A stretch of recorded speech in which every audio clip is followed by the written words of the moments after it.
وہ لے لینا چاہیے. اچھائی جہاں سے ملے وہ ہماری کھوئی ہوئی امانت ہے, اسے ہمیں لے لینا چاہیے. اور برائی جس مذہب کے اندر بھی ہو, جس دھرم کے اندر بھی ہو, اس کو چھوڑ دینا چاہیے, چاہے وہ کسی بھی مذہب کے اندر پائی جا رہی ہو. میں یہ کہہ سکتا ہوں کہ اسلام کے اندر کوئی برائی نہیں ہے, مسلمانوں میں برائیوں کی کمی نہیں ہے.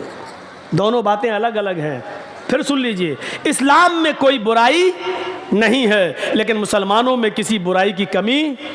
نہیں ہے. ایک سائنٹسٹ نے کہا تھا کہ میں نے جب دھرموں کا مطالعہ کیا تو مجھے سب سے اچھا دھرم اسلام لگا. جب میں نے مذہبوں کا مطالعہ کیا, ہندو دھرم, عیسائی دھرم, جین دھرم, سکھ دھرم, یہودی مذہب, بدھ مذہب, اسلام دھرم, میں نے سارے مذہب کی اسٹڈی کی تو مجھے پڑھنے میں سب سے اچھا مذہب اسلام لگا. لیکن جب میں نے دنیا گھوم کر دیکھا اور ہر مذہب کے ماننے والوں کا جائزہ لیا, میں نے یہودیوں کی بستی میں یہودیوں کو دیکھا, عیسائیوں کی بستی میں عیسائیوں کو دیکھا, جینیوں کی بستی میں جینیوں کو دیکھا, اور ہندوؤں کی بستی میں ہندوؤں کو دیکھا, بدھسٹوں کی بستیوں میں بدھسٹوں کو دیکھا, مسلمانوں کی بستی میں اور محلے میں مسلمانوں کو دیکھا. میں نے ہر بستی میں ہر مذہب کے ماننے والوں کا جائزہ لیا تو مجھے دنیا کی بگڑی ہوئی بدماش بدقماش قوموں میں سب سے زیادہ بدتر اور سب سے زیادہ نالائق قوم مسلمان نظر آئی. لیکن نبی تو آ کر چلے بھی گئے, 1400 سال ہو گئے, لیکن جہالت آج ہمارے اندر ویسی کی ویسی پائی جا رہی ہے. عرب کے حالات پر ذرا ایک نظر ڈالیے, کیسے حالات تھے. آپ کو معلوم ہے جوا اتنا کھیلا جاتا تھا, زاد المعاد پڑھی علامہ ابن قیم کی, جوا اتنا کھیلا جاتا تھا کہ جوئے میں جب انسان رقم ہار جاتا تھا تو مکان جوئے میں لگا دیا کرتا تھا, اور جب مکان بھی جوئے میں ہار جاتا تھا تو وہ اپنی بیوی جوئے میں لگا دیا کرتا تھا, اور جب وہ بیوی بھی جوئے میں ہار جاتا تھا تو پھر وہ اپنی جوان بیٹی کو جوئے میں لگا دیا کرتا تھا,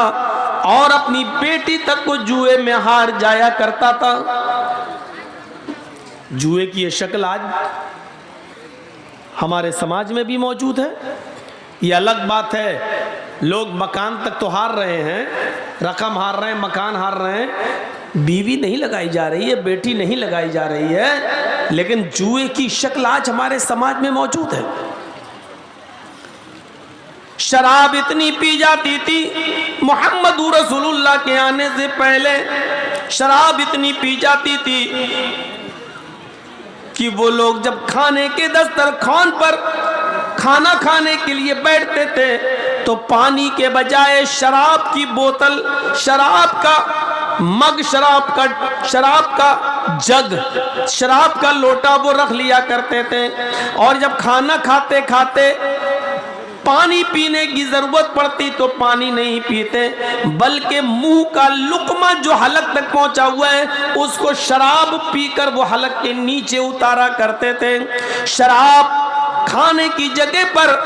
کھانے کے دسترخوان پر پانی کی جگہ پر شراب رکھی جاتی تھی. شراب اتنا پیتے تھے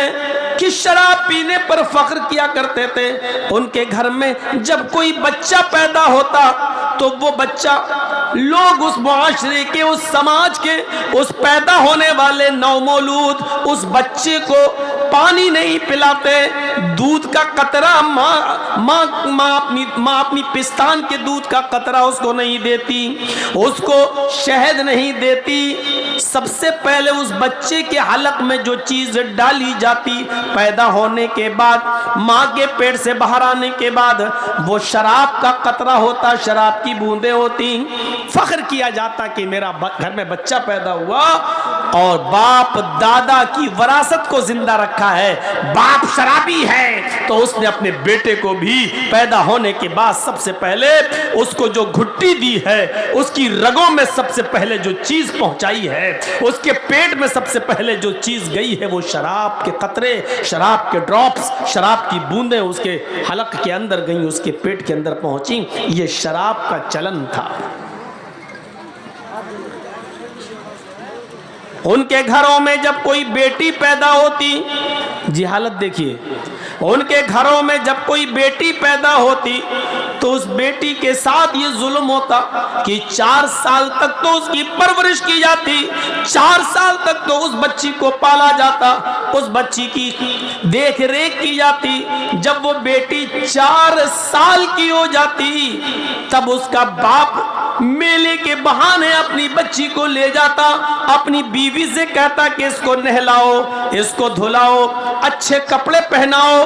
ماں اس کو نہلاتی، دھلاتی، کاجل لگاتی، سرما لگاتی، عطر لگاتی۔ وہ چھوٹی سی 4 سال کی بچی اپنے باپ کے ساتھ میلہ دیکھنے کے لیے جاتی، لیکن اس معصوم بچی کو پتا نہ ہوتا کہ میرا باپ مجھے میلے میں نہیں، مجھے زندگی کے آخری سفر پر لے کر جا رہا ہے۔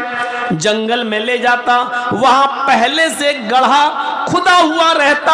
وہ اپنی بیٹی سے کہتا، بیٹی اس گڈھے میں جھانک کر دیکھو تمہیں تمہاری ماں نظر آئے گی۔ وہ بیٹی جب گڈھے میں جھانک کر دیکھتی، وہ بیٹی اپنی ماں کو دیکھنے کے لیے جب گڈھے میں جھانکتی تو پیچھے سے اس کا شقی القلب باپ، پیچھے سے اس کا ظالم باپ اس کو دھکا دے دیتا اور وہ چھوٹی سی 4 سالہ بچی اس گڈھے کے اندر گر جاتی۔ پھر یہ پیچھے نیچے زمین سے مٹی اٹھا اٹھا کر اس گڈھے کو پاٹنے لگتا اور اپنی 4 سال کی بچی کو اسی میں دفن کر دیتا اور آخری سانس تک وہیں رکا رہتا۔ جب اس کی آخری چیخ بھی بند ہو جاتی، جب اس کی بیٹی مر جاتی، تب وہ وہاں سے آتا اور اپنی قوم کے اندر آ کر، اپنی سماج میں آ کر کہتا، لوگوں میں نے اپنی بچی کو 4 سال کے بعد دفن کر دیا ہے، میں نے اپنی بچی کو گاڑ دیا ہے، میں نے اپنی بچی کو زندہ دفن کر دیا ہے۔ اس پر گرو کیا جاتا، فخر کے ساتھ کہتا کہ میں نے اپنی بچی کو گاڑ دیا۔ یہ جہالت تھی۔ آج ہمارے سماج میں زندہ تو دفن نہیں کیا جاتا، لیکن ماں کے پیٹ میں اگر لڑکی ہے اور الٹرا ساؤنڈ پر چیک کرا کے معلوم کر لیا کہ پیٹ میں پلنے والی بچی ہے، تو باپ اور ماں دونوں مل کر، میاں اور بیوی، اس بچی کو گرا دیتے ہیں، گرب ساکت کرا دیتے ہیں، حمل اسقاط کر دیتے ہیں اور اس بچی کو مار ڈالا جاتا ماں کے پیٹ میں۔ وہ زندہ دفن کرتے تھے، یہاں ماں کے پیٹ میں ہی مار دیا جاتا ہے۔ بخاری کی حدیث ہے، جو بچے ماں کے پیٹ میں مار دیے جاتے ہیں، 1 دن کا ہو، 2 دن کا ہو، 1 مہینے کا ہو، 2 مہینے کا عمل ہو، جو بچے ماں کے پیٹ میں قتل کر دیے جاتے ہیں، اسقاط کر دیے جاتے ہیں، گرا دیے جاتے ہیں، قیامت کے دن اللہ تعالی اس بچے کو زندگی دے گا، اس کو زبان دے گا، اس کا ہاتھ، اس کے پیر اس کو دے گا۔ قیامت کے دن یہ بچہ اپنی ماں کی پستان سے لٹکا ہوا آئے گا۔ جاء یوم القیامہ ومعلق بین ثدیہا، بخاری شریف کی حدیث کے الفاظ ہیں، اللہ تبارک و تعالی اس بچے کو قیامت کے دن زبان دے گا، ہاتھ پیر دے گا، بولنے کی طاقت دے گا۔ یہ بچہ اپنے ماں کی پستان سے لٹکا ہوا آئے گا، اپنی ماں کا دودھ پی رہا ہوگا، اپنے ماں کی پستان سے دودھ کو چوس رہا ہوگا۔ پھر اللہ اس کو اجازت دے گا، آئے میرے بندے، تجھے کچھ کہنا ہے تو کہے، تجھے کچھ عرض کرنا ہے تو میرے سامنے عرض کر، تجھے کچھ بولنا ہے تو بول۔ وہ چھوٹا سا معصوم بچہ جو دنیا میں ماں کے پیٹ میں مار دیا گیا، ماں کی پستان چھوڑے گا، زبان چلائے گا، چیخ کر کہے گا، یقول یا ربی ہذہ امی قتلتنی، اللہ یہ میری ماں ہے جس نے دنیا میں مجھے قتل کر دیا تھا، اللہ یہ میری ماں ہے جس نے دنیا میں مجھے مار ڈالا تھا، اللہ یہ میری ماں ہے جس نے دنیا میں میری جان لے لی تھی، اے اللہ یہ دنیا میں میری نہ ہوئی تو آج اس کا مت بن، اے اللہ اس نے دنیا میں میری حفاظت نہیں کی، آج تو اس کی حفاظت مت کر، اے اللہ اس نے دنیا میں مجھے قتل کر دیا تھا، تو آج اس کو، میری ماں کو جہنم کے اندر ڈال دے، اے اللہ میری ماں کو تو جنت میں داخل مت کر۔ یہ چھوٹا سا بچہ